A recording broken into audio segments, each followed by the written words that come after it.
Welcome to Tea Time on Tatooine, and Merry Christmas. Merry almost first night of Hanukkah as well for those who celebrate.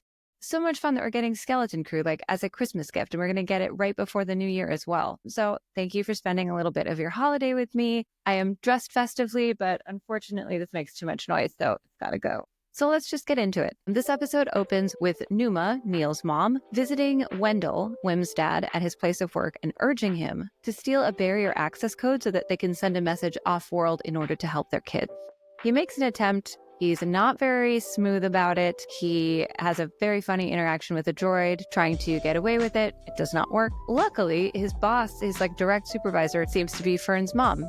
Pretty convenient, either that or she knew he was in trouble and made sure that it got routed through her office, because they have a very urgent common goal, which is to get a hold of their children, get a message to their children, somehow figure out how to be reunited with their children. Farah, Fern's mom, wants to go through the proper channels. It doesn't stop her from erasing the droid's memory in a very clever way, similar to what Fern does in episode 4. You can kind of see where Fern gets her cleverness from, as clearly that is a trait that is shared by the two of them.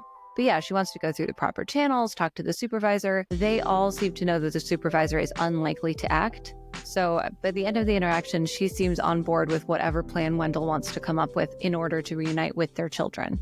I was hoping we would get a little bit more of this in tonight's episode. Unfortunately, it was the very beginning, but I do know that it is setting up what I think will be a creative and very fun to watch rescue or communication and eventual rescue attempt. The office was really interesting. It reminded me of the office that they put Cyril in Andor, kind of as his punishment grunt job that he gets after having been disgraced. It's also not dissimilar from the vibe of the New Republic office where they stick Dr. Pershing in season 3 of The Mandalorian, when he's in the New Republic amnesty program, where they're deprogramming previous Imperial assets. Very clean, very sterile, not a whole lot of personality, very much in line with the different job titles that all of these adults seem to have. Systems coordinator, statistical accountant, whatever. Again, I keep saying these jobs are boring. These jobs aren't necessarily boring. You get my point. But anyway, the music playing at the beginning of this scene, which I will get into a little bit later when I talk to Ashton, is so upsetting, physically made me uncomfortable. And I'm really glad we didn't have to listen to it much more than we already were. But it did very effectively put us into Wim's dad's mind space. He is disturbed. He is distressed. He's in distress. He is quite upset, obviously. So the music does a very good job there of making us feel his distress. Meanwhile, back on the ship, Jod restrains SM-33 in order to keep him from, threatening to pull everyone limb from limb like he did in the last episode. He makes a big deal of tying these knots in a very complicated fashion and giving them an extra tug. And the fact that at the end of the scene, he just sits up and the ropes disintegrate around him is pretty fantastic. Definitely another you're a scam artist vibe for Jodna. Can't even tie basic droid restraining knots right, bro. So I did think that was a funny moment. But at any rate, it ends up being safe because KB works to bypass his dangerous protocols. After a tense debate over whether or not it is safe to turn him back on, they decide to turn it back on. The bypass that KB did work, the captain overrides are in place. He is no longer a danger to the children, and now he remembers everything that he knew about Ad-Aden. Unfortunately, the coordinates to Ad-Aden are not things that he actually knew. He took the coordinates physically from that pillar and destroyed them, but he does not have it in his memory bank. It was not even deleted from his memory bank, it appears. But he knows where they might be. He believes the coordinates are hidden in the lair of the infamous pirate captain Tag Renoff beneath Skull Ridge Mountain. Sounds very much like Isla de Muerta, some legendary pirate hangout. I mean, at this point, he just sounds like one of the animatronics on the Pirates of the Caribbean.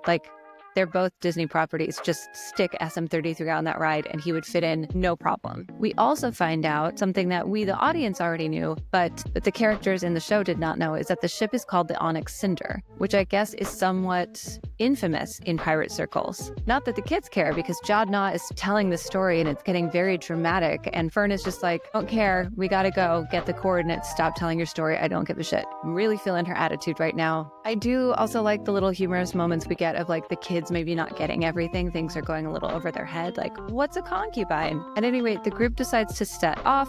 Wim kind of puts himself on timeout in another room.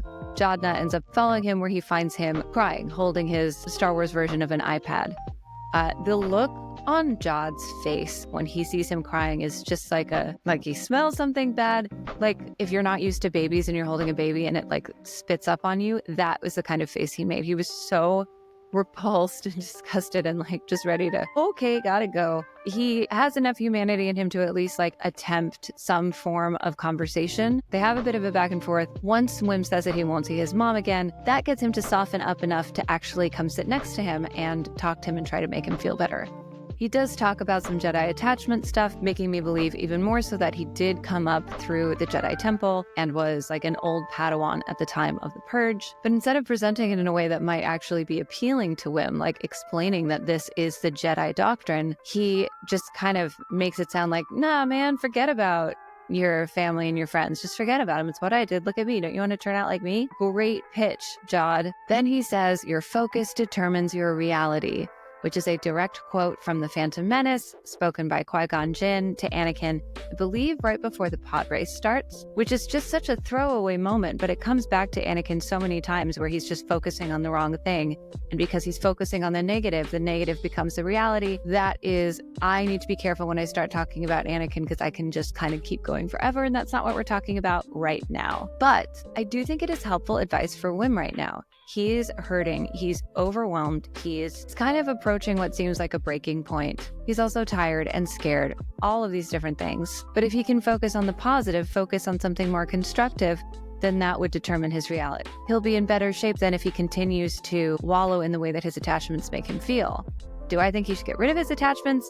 No, but it is possible to focus your emotions in more productive ways. Wim does say to Jod, if you're not really a Jedi, how are you able to do that? Meaning, like, use the Force. And while Jod never said he was a Jedi, he never straight up outright said that he wasn't one either. I think this has probably has probably a lot of shame associated with it because of the life that he's led the last couple of decades. I'm sure it's not the person that he intended to become. So to call himself a Jedi now, when he's so far removed from those ideals, that life, that person that he was, probably doesn't ring true to him. Ahsoka, for many years, is not comfortable referring to herself as a Jedi. At any rate, they have decided to go to Skull Ridge Mountain, which they find out is on a planet called La Nupa. When they get to this planet, though, they find that it has been transformed into a luxury spa, catering to the ultra-rich and any manner of unique proclivities that they may have. It's heavily implied that there is some, kind of shady, creepy stuff going on, made doubly creepy by the fact that children are not allowed. So Jod ends up using pretty much all of their remaining Old Republic credits in order to bribe their way into the resort and into a suite,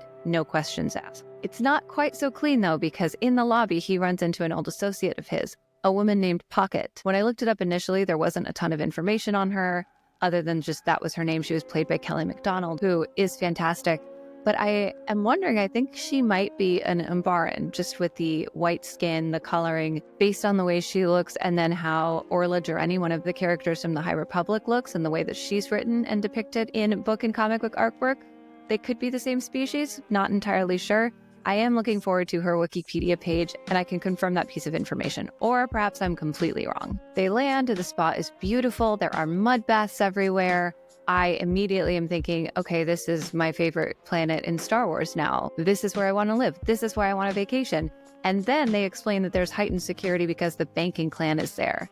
Now, from everything that I know about the banking clan, which is quite a lot considering Darth Plagueis' legend connection to the banking clan, don't know how that will all line up in canon, if it's going to be the same kind of association. My guess would be yes. But knowing everything I know about them, that is some wild billionaire shit, like unspeakable evils, ick factor super high, realizing oh, I don't think I do want to party with these people. Actually, this is a little much. And that point is driven home when we see a Hutt in a mud bath pick up a staff member and kind of off camera suck on his head. I'm not entirely sure what we were supposed to imagine happening. And he says, oh no, not again. And these little details really made me think that, okay, this isn't such a nice place after all. It just looks pretty, I guess. At any rate, Pocket calls Jod Dash Sentin. So that's what we've got. Jod now, we've got Captain Silva, we've got Crimson Jack, who apparently screwed her over previously, Shocker. It doesn't seem like Jod is very good at maintaining friendships. At any rate, she does predictably call in the bounty on his head and on the heads of the children as well. And also predictably, Brutus and a handful of other pirates show up to collect. Jod seems to be the only one who understands the urgency of the situation. The kids are just having the time of their life. They are in a 5-star resort. They're in a ultra suite. They're on an adventure. It's not nearly as scary as at Akron, where everything was battly. This is much more calm. So they're just having a blast. Jod is freaking out, trying to get them into action. Eventually, he galvanizes the troops. They split into 2 groups and decide to search the resort for the entrance to the lair. Jod's group ends up attracting attention from the guards, and he has a fantastic straight out of Indiana Jones, Harrison Ford-esque punch that just tickled all sorts of nostalgic parts of my brain. Meanwhile, Fern and Wim, down below, make friends with a creature called Catholips, who promises to aid them in their search for the lair in exchange for a little bit of company. I don't think we're ever going to see him again. I have so many questions about Catholips, but I don't want to get too sidetracked, so I'm bringing it back to Skeleton Crew. I did like that he did just kind of sniff the air around Jod and was like, oh yeah, definitely do not trust this man. Kim has said this, Pocket has said this, and now Catholips, who's never met him before, has also said this. So if it walks like a duck and quacks like a duck, it's probably a duck. Probably this guy isn't trustworthy. I still think that there's a redemption arc in his future, whether it's this season or next season. I just don't see a world in which it doesn't happen. I might be wrong. I'd be open to it. We'll just have to wait and see. Now that they are on the way to the lair, the path is perilous. There are deadly traps and puzzles, very Indiana Jones and the Last Crusade. We do get an extremely dark off-camera death where a guard is levitated onto a bunch of nasty-looking spikes. Yes, it was off-camera. No, I was not able to keep my brain from picturing exactly how that went down for that poor guard. But the reason the guard was in that situation to begin with, on a peaceful planet with rules and regulations about such things, is because the pirates have landed. They have taken control. They are out for blood. They are on Jod's tail. They want him and they want the kids. They want to bring them back. They get stuck at the banks of a pool of acid. On the ceiling, KB is able to read basically a riddle explaining that only someone willing to make the greatest sacrifice will be able to proceed. Now, this is where the title of the episode comes in. You have a lot to learn about pirates. The kids, of course, think the greatest sacrifice is your life. What could be a greater sacrifice than your life? However, pirates kill people indiscriminately, left and right. No real regard for anything, really. So the greatest sacrifice for a pirate is treasure, gold. What does Silvo say in the first episode? Cold, hard credits. Earlier, when I said that he spent most of the remaining Old Republic credits to bribe their way into the resort, I did make a point of saying most of because he had at least one left over that he chucked right into the middle of the acid pool, sacrificing what might have been their last Old Republic credit, but it works. The acid drains from the pool, revealing a door that they can go through. We get a very cool, brief intermingling of the mystery musical theme, the do, do, do, do, do, with the main part of the crew theme. Do, do, do, do, do, do, do, do, do. It's quick, and there are a lot of other sound effects going on top of it. There's water draining. There are bones clanking and clonking their way down different levels. So I'm excited to get an opportunity to hear it more isolated. But it was fun. I think it's the first moment, at least that I was able to clock, where we got two themes kind of mashed up like that. They go into the empty pool through a door that they're able to close behind them and into the treasure-filled room where they go to look for Captain Renault's data port, which they believe will have the coordinates to at Aten. They go around, they're looking at different things, and Wim sees a lightsaber. Now, I'm not sure how many of you are familiar with the term Chekhov's gun, but it is a writing principle taken from plays written by Chekhov, where if a writer introduces a seemingly unimportant element or detail in a story, it should later be used to significant effect in that story. For example, in Act 1, we see a gun hanging on the wall. Some point before the show is over, that gun should go off. This is Chekhov's lightsaber. We see it and then we don't see it anymore. No way they're not going to come back to it. And wow, was I not disappointed. But we will get to that very shortly. They do find the data port, they find the coordinates, but instead of just going, great, we've got the coordinates, let's go, let's escape this planet, we'll go home, Jod will collect the reward money that I'm sure these parents will offer me for finding their kids. No, he's got to find out what exactly is the treasure that is on at Aten. It is revealed that the treasure is the Old Republic Mint, possibly the only one. Basically, the ability to create endless riches, limitless money, no reward times 4 for all of the kids could possibly ever come close to literal infinite wealth. Now, of the kids, Fern seems to know more than the other ones what a mint actually is, and she understands what this means to someone like Jod and the danger that it puts them in. Oh, I should say prior to this that Jod ended up re-flooding the pool with acid while all the pirates were there, like trying to bang on the door and get in. And you hear something like, "Oh, Captain Silvo," instead of a bunch of like screaming and flesh bubbling and melting. Yes, this is a show that kids can watch. So as much as all of the pirates are likely just goo and bones at the bottom of that pool by now, I have a feeling we haven't seen the last of them in the show. Anyway, Fern tries to remind Jod that they made a deal. "You do want to take us home, right? You're going to do the right thing, right?" And he turns around and makes a bid for himself to be captain by challenging her to a duel to the death. Jod, you piece of shit. Are we surprised? No. Is it still a bummer? Yeah. Now, they didn't make him a total bloodthirsty monster. He didn't actually try to kill her. He worked very, very hard to convince her to yield, so he did not have to hurt her. He said that multiple times. That being said, at the point that he is in his journey currently, had she not yielded, I think there's a chance he would have killed her. I mean, that treasure in Old Republic Mint has literally got to be one of the most valuable things in the entire galaxy. And Jod even sets this up a little bit earlier in the episode by saying that attachments are weaknesses, they are liabilities. He takes the time before challenging Fern to really think about what he's doing. And my guess is that he has grown somewhat fond of these kids and is taking that moment to say, attachments are weaknesses. I don't need these attachments. What I do need is an Old Republic mint. Fern does eventually yield, forcing SM-33 to now recognize Jod as his new captain. Wim, bless him, thinks that this is the best time to pick up the lightsaber and play Jedi. Jod, of course, warns him not to do this. This isn't one of your stories, but he does it anyway, and it backfires spectacularly. As he ignites the lightsaber, thinking that the blade will shoot out the top of the hilt, it turns out he was holding it upside down. The blade shoots down, hits the floor with such force that the lightsaber is thrown from his hand, skitters across the floor, and turns off. Jod orders SM-33 to take the children as prisoners for intending to commit mutiny against their captain, which is what Jod just did, but I guess mutiny is not a bad thing if you succeed at it. Now, it did bother me. We did get a couple of moments, like in the last episode, for example, when he comes to rescue the kids by returning the herd to the Troik, the leader of the Troik says, "Are you sure you don't want many of our hides? Do you just want these 4 kids?" And he says, "Well, how many hides?" Jokingly implying that he would take a stack of hides over these 4 kids. He even has to assure Neil that he's joking. But for something like that, where the stakes are quite small, and he knows he could get a larger reward by taking them back to Adat, it's an easy calculation for him to make. This, however, 4 incredibly generous and over-the-top rewards for bringing back these 4 children pales in comparison to literal endless wealth. At any rate, before the children can be taken prisoner, Wim impulsively triggers a trapdoor, causing all 4 children to plummet through the floor. Who knows how far? Who knows what's down there? Did they have a lot of other options at the moment?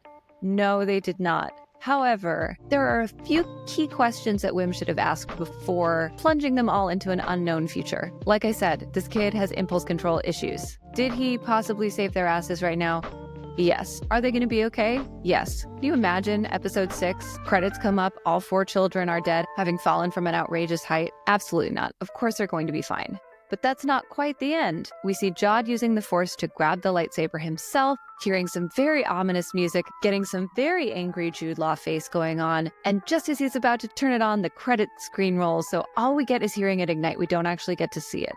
I'm sure we'll see more lightsaber stuff in the future. I am very curious. This was a fun episode. I didn't find it particularly moving. I don't think I was necessarily supposed to find it particularly moving, but this to me introduces Jod's betrayal. I do think he'll get a redemption arc. I do think the parents will show up and be heroic. So things are kind of starting to unfold the way I expected, in the best possible way. I did have another thought about KB last week that I wanted to bring up just for posterity, I guess. I've mentioned previously that she has to be in some way, shape, or form a cyborg. The headband/visor that she has with the fixture on the side of her head, that is definitely plugged in. She has the ability to alter or amplify her voice, to run calculations that might be out of scope for the human mind to complete unaided. And it also got me thinking about Fennec Shand in the Book of Boba Fett. When he finds her, she's almost dying. He takes her to the mod parlor. Thundercat gives her a nice shiny set of new droid guts. What if something similar happened to KB when she was even younger? Maybe she was sick. Maybe she was dying. Maybe there was a horrible accident that occurred. And part of the treatment for this illness or the recovery for this injury involved droid modifications. It would also explain why her moms, more than the other parents, were so hysterical at the beginning of the previous episode. Because as a parent, if you've already come close to losing your kid, that fear, that terror is never far from your mind. It might also explain why they have a tracking device on her, basically. They're terrified something like that might happen to her again. That's my guess. We'll see. We haven't gotten enough KB. I need episode 6 to give us a good healthy dose of KB. We've gotten some good Fern moments. Of course, we've gotten some excellent Wim and Neil moments. But yeah, it's time for my girl KB to shine. And that does take us to the end of the episode, which means it is time to do a quick music breakdown with Ashton Sherritt. Welcome back, Ashton, and Merry Christmas Eve. Yes, Merry Christmas Eve. What a lovely Christmas present we get to watch Skeleton Crew. Yeah, it's so cool. Like, I don't know. I've been wondering if they planned it like this. Because then, They like must next week, have. right? And then next week we'll have New Year's Eve too. And yeah, everyone and Anna, sorry, I'm sick actually. And my whole household is sick. So Merry Sickmas from me to you. So my apologies, everyone. But yeah, Well, I'm sorry Merry you're Christmas sick. Eve. I'm glad that you're taking a little time to hang out with us here. But definitely let's get into it. I want to make sure that you get as much Christmas Eve sleep as you possibly can. So yeah, episode 5. Yeah. Wow, a lot of stuff happens. Yeah, My brain's a little melted. Yeah, I'm so happy that we have a lightsaber. Yes. I love the anticlimactic. Well, I'll get it. Yeah. Okay. So much for not keeping you a long time, because I don't want to talk about the episode. I should take this off too. I've got like Jingle Bell. So festive. I know. It's the holidays. Yeah, I had to wear my holiday special sweater as usual. That is a great sweater. Yeah, so oh my gosh, just so many things. I guess I'm just going to like cut to the biggest thing for me, which was actually the very last scene. And then we'll mention some other stuff, but like just to cut to the chase, the very last scene, which is Jod Na using the Force to grab the lightsaber. This is the cue that we hear.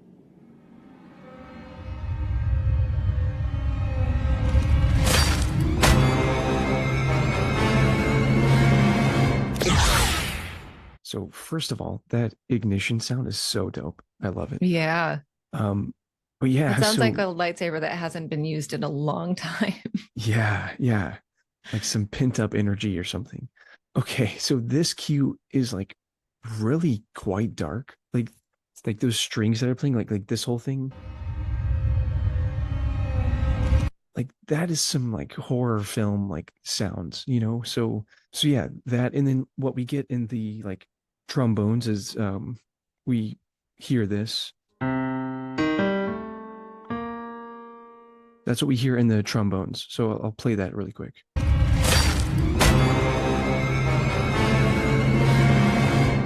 And so that, I think I still need to like dive into the like theory of all this, but I think that's actually somehow a parallel to what we talked about the very first week of this with Jod Na's like Force theme. Okay. So like this whole thing,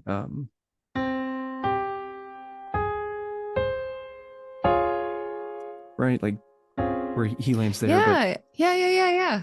Okay, I hear it. I see where you're going with this.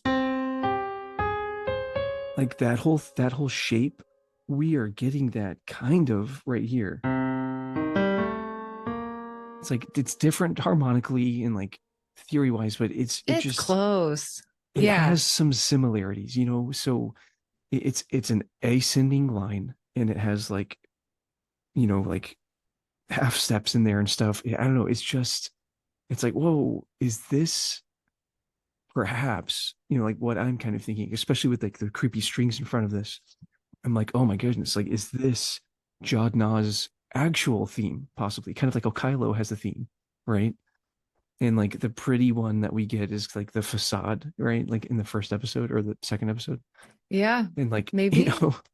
yeah, it's just kind of, I don't know, it's just kind of interesting. So I do think, or at least I'm hoping that there's like a musical parallel there and there's a little bit more like Jodna lore. So that was a huge one for me, Yeah, that was kind of pretty out there. crazy. Yeah. Very, very dark. I'm still convinced that he ultimately is not a like bad as in dark side evil bad. I do still Yeah. think he'll have the like classic con man redemption arc type of thing. Like he'll, maybe not be a hero, but we'll see. I could be wrong. He Yeah. I might mean, just be straight up evil. yeah, but also I mean like, this whole like Captain Silva thing, like just like keeping true to the Treasure Planet or Treasure Island story, like he has to have that redemption arc. Or maybe If they'll they throw us go for a that loop. route. Yeah, we'll Yeah, see. we will see. But yeah, this was just kind of like, oh dear. Um, yeah, but I mean, and yeah, I'm sure you'll have already talked about this, but the whole like Qui-Gon Jinn quote in there and like talking about attachments and stuff, Yeah, like very Jedi stuff. So I don't know what to think about Jod. I don't know what to think. I don't think we're supposed to know what to think at this point. Yeah. So yeah, musically, I'm just thrown for a loop, and I think that was yeah, just like really dark for what we've had so far. A couple of other moments. So like the whole whim moment, whenever he's like trying to be brave with the lightsaber and almost Yes. almost cuts off his leg. It's like the joke of, Luke holding his dad's lightsaber in the cave with Obi-Wan and being like, "What's this?" And then it like turns on, goes through the back of his head, and it's like roll Yes. credits. It's Yes. like we got that meme in real life, just a little less Yes. dark. Um, I I cackled so Yes. so much hearing that. It was Uh, so good. it And was so good. Poor what kid. He's just trying so hard. he was trying so hard. And musically, like of course we get the crew theme that we have established is like the theme for the crew here. Mm-hmm, mm-hmm. We get that in like a really victorious, brave fashion. So it sounds like this. Careful, Win. It's not one of your stories.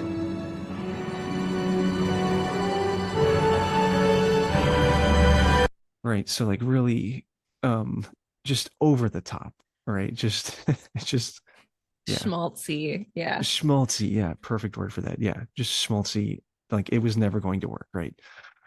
So yeah, that was cool. One really cool iteration of the crew theme is whenever they get the at-Atten coordinates. It sounds like this. Oh, that's it! Oh, Manhattan! You have access. I think it's just because of the trumpets, and I'm a trumpet player, so I'm a little biased, but I really liked that one. Just the crew, that was just like a crew moment, like, Mm-hmm. oh, like we did it. That was fun. Let me see. This one I think is I just like I threw these together like so quick, like back and forth with my daughter, like waking up because she's sick and stuff. So bear with me. I think this one is the mystery theme when they reach the acid pool. Yes, this was one of the notes I had I wanted to ask you about, but Yeah, do it. please. No, No, go ahead. I want to see what you're playing because Okay. this does not look like what I was the same part I was thinking of, but go ahead. Okay, cool. Yeah, at least I think this is it. That's not water. 33? Yeah, that was it. So that harp thing, like they're yeah, this whole thing. Boom, boom, boom, boom. Yeah, exactly. That whole thing is playing Yeah. there. Yeah. So when and maybe I can like share my screen or we could even I don't know. When the acid is draining, you hear the mystery theme and the crew theme kind of like intermingled. That is so sick. Yeah. That was like I'm right. I I'm missed going that. to, yeah, here. I'm not going to sidetrack us totally, but I am going to get it like ready so that if you do have time after this, I can just play it. Yeah, I missed that. That's dope. Um, but yeah, that was one of my musical notes. But yes, it's cool that we're That's so still hearing cool. the mystery theme. I'm enjoying hearing it. It's always like, ooh, weird things are going to happen. Yeah, exactly. Yeah, that one stood out to me. Well, like another honorable mention is when Wim is like all sad talking about like his mom and stuff, and then Jodna's like trying to talk to him about like attachments and things. We get a really, I mean, just to kind of like what we talked about last week with Neil's flavor of the crew theme. We get more of Wim's flavor of the crew theme, which is a like pretty disjointed and sad one this episode, like a pretty broken one. So this is Yeah. kind of this is kind of what that sounds like. Remember, your focus determines your reality. You have vision. Embrace it. Make your life the one. So the thing that I wanted to mention with this is, like there's no like all we hear is like harp accompanying the melody. There's no chords playing, right? Like there's no like brass playing underneath or something. Like it's just like arpeggiated, kind of randomish harp, which makes it feel like broken. And the melody that's playing, the like instrumentation wise, it's playing what we hear for the title sequence. Like whenever it shows like Skeleton Crew, like the title, Mhm. or yeah, like the logo on the screen, and it always sounds like a little more sad than what we get in the episodes. Yeah. That same kind of like bell thing is what's kind of playing here. So it's like, oh man, like this, we are seeing Wim's crew theme evolve throughout the season. Like we are actually seeing that now. So I thought that was like, whoa, yeah, like Wim is kind of down right now musically, so, or in like literally. So that was kind of neat. Yeah, those are pretty much my takeaways. Like that one was a pretty big one for me, and then the whole like Jodna, like at the very end, like that was a really big one. Yeah. What is So there more at the end of this clip, or is it just a long clip? yeah, it's just a long clip. I'll play it and see what's going on. Wait, but if you're not really a Jedi, how'd you do that? That's right. We get another teaser with that interval.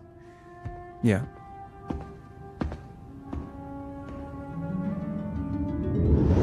Yeah, that's right. That was the other thing, is that we get a teaser just like we get in the Yep. brig, right, with the key.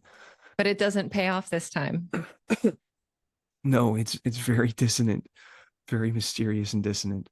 Yeah. You But know, it's which just enough that it like scratches your Mhm. brain. Yeah, totally. Totally. It's like, oh, are we going to hear that? Oh no, Jodna's not like this is a Not weird vibe. today. Yeah. Which, just kind of sets the stage for the very last scene of this episode where it's like really dissonant when he's, grabbing the lightsaber hilt. So Yeah. yeah, pretty cool stuff in Dang. this one. I know. Yeah. Okay. Can you see my screen? Mhm. Great.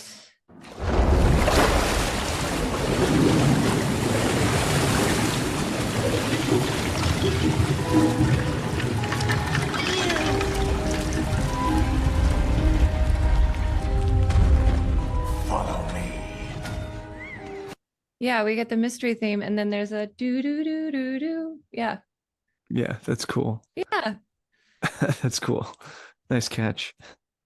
I did also have a note. So in the very, very beginning, when we're at Wim's dad, Wendell's place of work, Mhm. the like strings in the beginning, it's so upsetting. Yeah. It's extremely distressing. Like if I had to listen to that more, I would be in more discomfort. It was really, For sure. yeah. It was very well done, but it was just like, oh, I feel icky listening to this. This makes me feel stressed, Yes. which I think is the point, obviously. Yeah, very So, anxiety inducing. yeah. And I actually kind of like a similar vibe I got in Andor whenever, I forgot the guy's name, but Cyril. yeah, thank you, Cyril. Whenever he's in the like, customer service looking like call Yeah. center I thing, actually made that note. I was like, boring place of work, parentheses, Andor. nice. Yeah, like same anxiety inducing like Yeah. thing, like especially when there's something so much more important going on, like your kid is missing and you're just there, yeah, that was hard to watch. Yeah, it was very hard to watch. I'm excited to like get to a point where maybe we can listen to some of these cues without the sound effects, like the sloshing of the liquid draining. Because you hear the mystery theme and then you hear the beginning of the crew theme, and then it kind of like sloshes a bit more, and you hear the bones jangling, doing the bone thing. I know. Yeah. I'm so pumped for whenever they release this soundtrack. It's gonna be cool. Yeah, I cannot wait to get my hands on this one. It's gonna be good. Well, no, that was great. I mean, I'm very thankful that you joined us feeling as bad as you do. Yeah. Yeah. Yeah. Some cool stuff in this, nothing like earth shattering, but it definitely does bring up some questions of like which Jod is the real Jod? Is this just him being cynical and hardened by years of whatever the hell he's been up to his whole life? Yeah, exactly. Yeah, just giving us a little more insight in like, questions like just from the music, it's pretty cool. Yeah, it is pretty cool. Yeah. Thanks for having me. Yeah. May the force be with you. That was a great breakdown, as always, by Ashton. Even if he isn't feeling quite his best, I'm so glad he was able to take some time to talk, even though he is sick, even though it is Christmas Eve. Very appreciative, Ashton. Thank you so much. For everyone who's been enjoying these musical breakdowns, Ashton also co-hosts a podcast I know I've brought up a couple of times before called Space Opera Music Podcast, or SOM. For episodes 1 through 4 of Skeleton Crew, what he and his co-host do on their show is a much more fleshed out, deeper dive into the music breakdowns that he's been doing for me on this channel. So if you enjoy what he does and you want to hear more of it, get a little more into the weeds, into the nuances and nitty-gritty of things, definitely check it out. Their podcast episode covering this episode of Skeleton Crew, I believe, will be out on Saturday, if not shortly thereafter. Ashton, we all hope you feel better soon. That kind of wraps it up. Another great episode, another excellent progression both of the plot and several of our main characters. Did it have enough Neil? No. Is that okay? I suppose so. At any rate, I want to wish you a Merry Christmas, a Happy Hanukkah, a Happy Solstice, a Merry Festivus, whatever it is that you observe or celebrate during the winter months, if anything. Happy holidays to you. I will see you next week, and may the force be with you.